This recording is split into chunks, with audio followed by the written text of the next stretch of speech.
How's it, football family and soccer brothers and sisters? Welcome to week 6, episode 2 of, I don't want to call it the Panenka Pundit for this week. I want to call it the pity party. It was a strange week. Well, not a strange week. But Chelsea did not come up as the victors yesterday. Louis, you want to start with Man United? Maybe start with the League Cup all the way back to I don't know where to start. That's my problem, everyone. 11 days, 3 losses. All right, we started with the Young Boys loss, a West Ham loss in the League Cup, and Aston Villa loss in the Premier League. That is quite concerning, you know. If you think of the season that Ole has had and the seasons that he's had the last couple of years, 3 losses against, let's call them lesser teams for the last 11 days. That's shocking. So yeah, I don't know what's going on. We've probably got one of the best squads in the world currently, but we can't seem to beat these smaller teams. We can't seem to score 4 or 5 goals. Yesterday we lost 2 of our defenders in injuries. So I have no idea what is going on. Let's hope for the best for the future. We just I think if there's anything that we've learned the last week or two is that, and we all know this, but we just try to hype ourselves up with our teams. But we know that the Premier League changes in like this. 2 weeks ago, we thought Man City, we're not sure about them. Then they draw to Southampton last week, and then they beat us quite comfortably yesterday. Now they look like the title contenders again, where 2-3 weeks ago we thought we're not sure of them. Was Jack Grealish a good signing? Liverpool, I thought yesterday when I watched the lineup, I was like, they are going to thrash poor Brentford. Even though Brentford they still have a good a defensive record. They came out, and I have to say, this show should be called #Thank you Brentford. You gave the other teams a little bit of breath, because this was actually, Louis, this was a big opportunity for teams like Chelsea, Liverpool, and not really Manchester City, but someone to start running away from here. And luckily so far, I think the saving grace for Man United, even though you don't know what's happening, is that nobody is out of reach so far, even though it's only week 5, week 6, and nobody's out of reach. Yeah, listen, it's from Everton, that's in number 5 currently, up until Man City, that's in 2, that's all on 13 points. Brighton very close on 12, West Ham on 11, and even Aston Villa on 10. So Liverpool only on 14. They kind of wasted the opportunity yesterday to go to 16 points, and then it becomes kind of a thing that, okay, this team is 3 or 4 points ahead of other teams. So we're quite lucky. Well done to Brentford. What an amazing game. I know you contacted me at one stage. You said it's 1-0. I got excited, watched the game along, and 3-3 in the end. So well done still to Liverpool for scoring 3 goals, but letting in 3. Maybe not their best day in the defensive office, but I think that was their opportunity. I think you quite said it right. That was their opportunity to start running away with it. It's very early in the season. We can't say there's a team running away after only 6 games, but at least you can start taking those gaps. You know, make it 2, make it 5, and start growing your lead. Exactly. So Liverpool kind of slipped that opportunity, and I feel Chelsea also slipped that opportunity. I know, as a massive Chelsea fan, which you are, a sad day at the office for you guys. Yeah, it was so weird. I never thought in my life, I've never said before, Thomas Tuchel didn't know what to do tactically, and this is the first time we can go, he didn't know what to do. All the previous games, you saw people start pressing our midfield. Jorginho looks a little bit vulnerable whenever he has to get out of pressure, and the short passes don't work for him. And 3 teams in a row exploited it. Where it started with Aston Villa, it was against Tottenham. Liverpool was actually the first team to start it. And now it was Man City also. And for the first time, we had no response for it, which was very disappointing.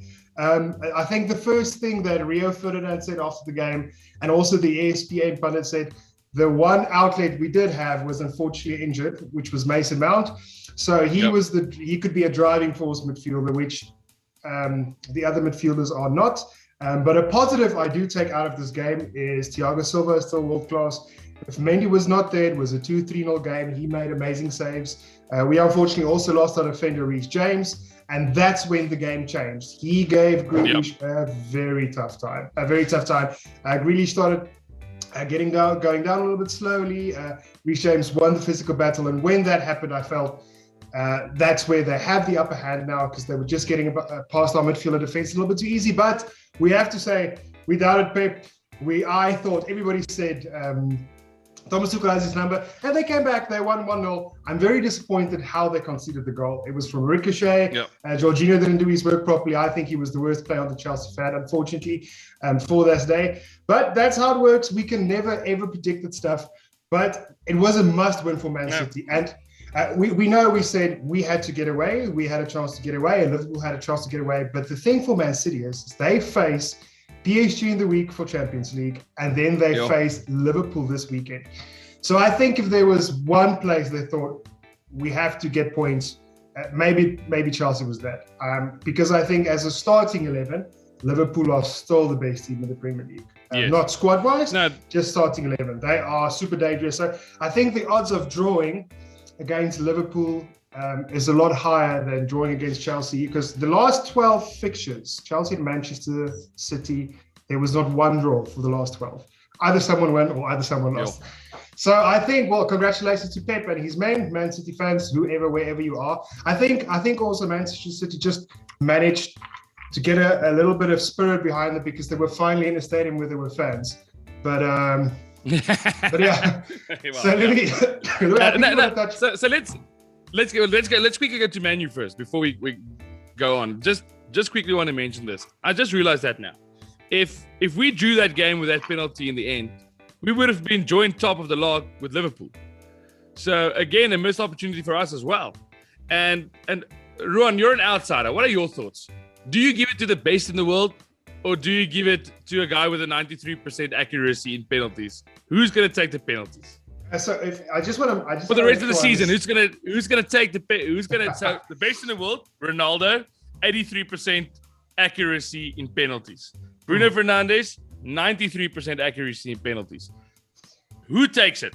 Because you could see yesterday there was kind of a thing of who's going to take it. According to Ole, it was decided before the game that Bruno will take penalties, and he takes the penalty. He skies it over the roof of the stadium.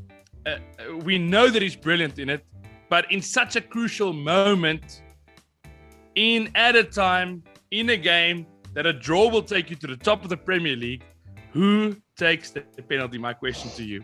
Yes, I have no idea. So firstly, I've never seen Bruno Fernandes do that ever. So it's the first time for him. Just to bring some perspective on this, Jorginho has still missed, I think, 3 or 4 penalties last season, a few for Italy and a few for Chelsea, and he's still the number one taker.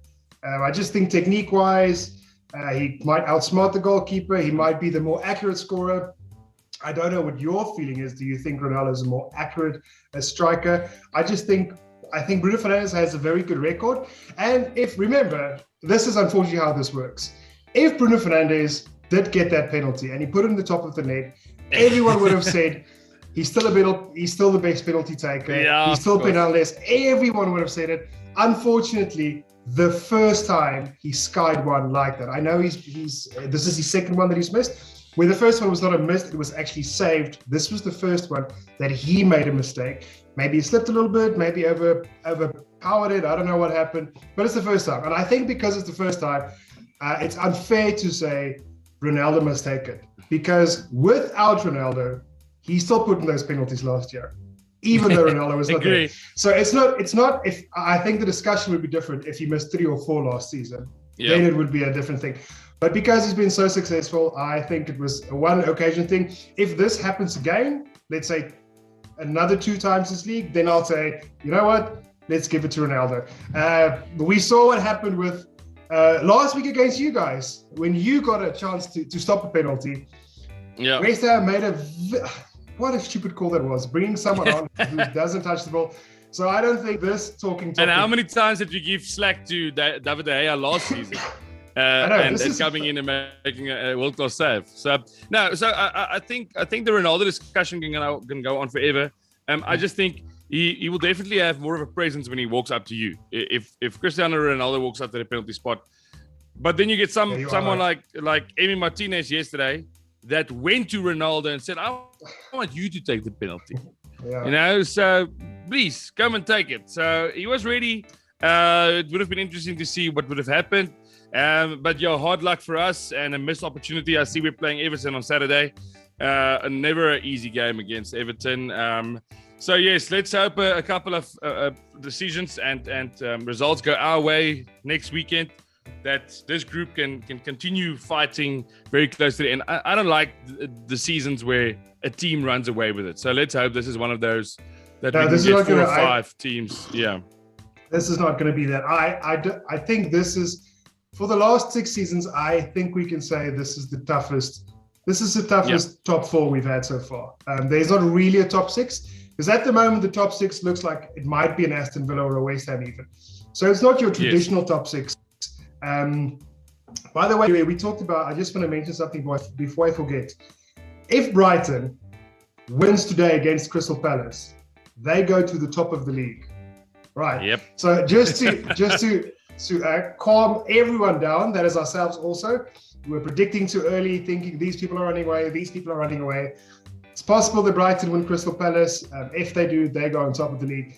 Then all of a sudden it feels like open game again. Then it doesn't feel what like a start to the Liverpool's season running away. for them, man. What a start Ridiculous. to the season. Ridiculous. Well Congratulations on them. And then another thing I want to add. It's very easy watching our team games, watching a City game, watching a Liverpool game, and maybe saying Liverpool were poor. I want to start acknowledging the other teams a little bit more. For instance, the West Ham against you guys in the League Cup. They won 1-0. They could have won 2 or 3-0 because they missed a few chances. So they actually played very, very, very well. Same towards Villa, who got the better of us in the midweek, and then we had to go to a penalty shootout, penalties again. And an interesting stat for you, now that we talk about penalties earlier, Kepa Arrizabalaga, the most expensive goalkeeper of all time, the guy who flopped 2 seasons ago at Chelsea, and technically most of last season also, you won't believe this, now has more penalties saved for Chelsea than our legend Peter Cech. Yo. Absolutely mental. So the last 3 penalty shootouts. Well, it's only one. It's only a penalty. It's not. Yeah. So credit where credit's due. Yeah, but it's scary to think that the last 3 penalty shootouts we were involved in, he's technically won them for us, where he stopped it. And the last time he lost a penalty shootout was on the sidelines against Manchester City, where he just lost his nerve with Surrey. What a game that was. I would never forget that. Yeah. But anyway, I feel slightly better. I actually hope Brighton wins now. If Brighton wins, then I don't feel so bad. Then we'll be 4th and you'll be 5th. But then things will feel a little bit better for me. But Louis, then we have to start chasing Brighton. Yeah, then we have to start chasing Brighton. Now. So I actually wanted to mention one thing about Ollie. Do you think he's getting in that same space where Jurgen Klopp was last season? So remember, there was a phase where Jurgen Klopp last season had excuses for everything, right? And I'm not saying the excuses that Ollie mentioned are not excuses. I'm just trying to say there's a lot of gaffers who afterwards, they don't mention about the penalty, or they don't mention about it. They just admit they didn't play well or the other team was better. And I remember specifically Jurgen Klopp would complain about this and that and the penalty here and someone tackled that guy there. The game's over. You can't change that now. And Ollie is doing that a little bit now. Do you think it is a tactic? Do you think it's out of frustration? In other words, if it's out of frustration, that it's genuine. What do you think is happening there? So after the last 3 games, we go onto social media and we see a Manchester United post that just say, "What a tough defeat. We go stronger tomorrow." You know, something like that. And how many times can you still say, "We go stronger tomorrow"? When are you going to start going stronger tomorrow? So yes, I think there is something definitely wrong at this stage. I don't know if it's Ollie's fault. And we can't blame it on the players because we've got some of the best in the world. So yes, something needs to give, something needs to change. I think we need some of our guys back. I think Rashford should come back as soon as he can. I know he's injured. And I'm not saying he's a better player than anyone else. I'm just saying we maybe need some of the old guard, the older guys. He's not old, he's 22, 23, but the guys that have been playing for so long to come back into the system to maybe just bring that spirit back. And I don't know, Ron. Let's take the Jurgen Klopp example. I don't have an answer for you, firstly. But let's take the Jurgen Klopp example. You go and win a Premier League and you win a Champions League and you have a bad season.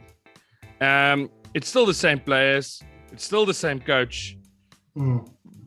Why? We went to Europa League final. We came second in the Premier League. This is supposed to be our year. This is supposed to be our Champions League winning year or our Premier League winning year.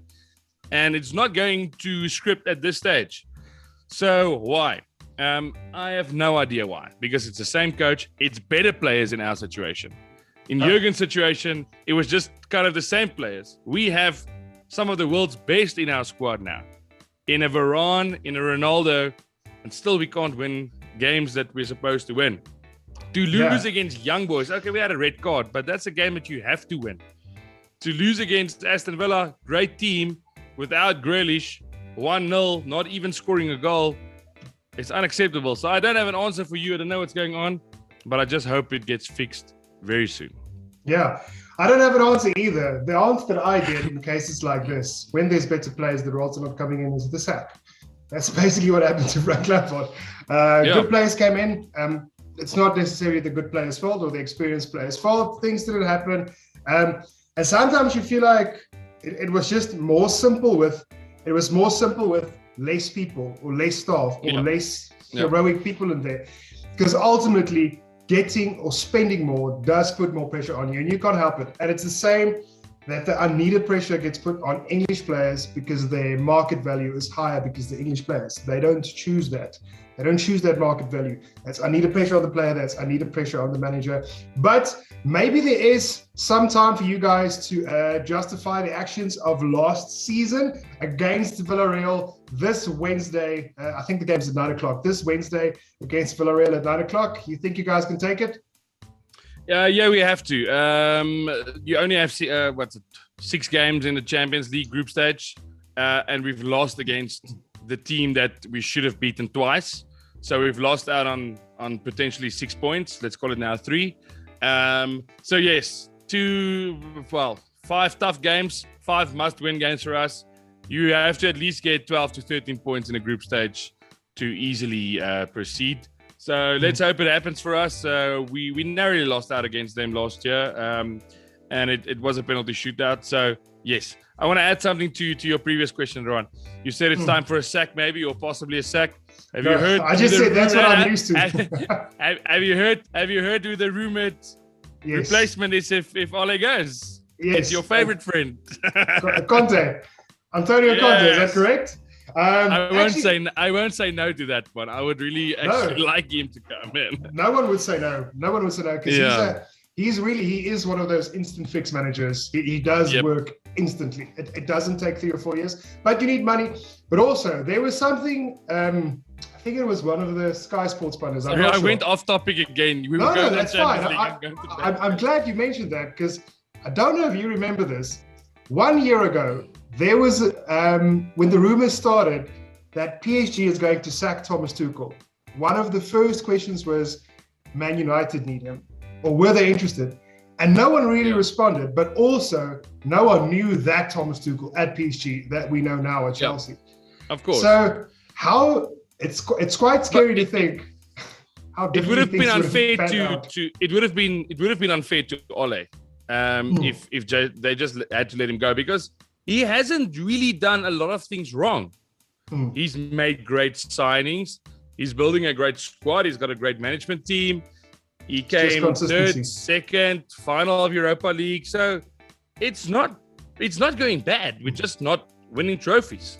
We're becoming Tottenham. That's not that bad, but it's not that far actually. So you are right. I think the difference was if he maybe managed to win a Carabao Cup or an FA Cup, even if it's just a cup, or maybe reached one more semi-final or one more final, I think the mood would have been different. Because my thinking is, if you had to go to a Manchester City supporter 6 years ago, 8 years ago, let's call it 6 years ago, and say, well, listen here, will you be okay 4 or 5 seasons without winning a trophy and rebuilding? I think mostly you'll feel like, that's quite long, eh? That's quite long. And I think we're getting to that end stretch now where you're like, we should get trophies. Like second place is good, but it's not good enough. And the fact that I actually think last year was the best opportunity to get something, because the climate has been so weird with people missing out and COVID. And it was just like this the whole time, the top 4, until the latter stages of the tournament. This year, it's going to be a lot more different. That top 4 is going to be moeilijk. But anyway, Luis, so let's just quickly recap on the other teams that is playing this week in Champions League. Ajax, Besiktas, Milan, Atletico Madrid. I'm actually hoping Milan takes this one because they lost to Liverpool 2 weeks ago. Liverpool take on Porto. That's a very tough group that they have. Liverpool take on Porto. I think Liverpool can take it, though Porto is no easy fight. We all know that. Then Young Boys take on Atalanta. I think Atalanta is going to take that one.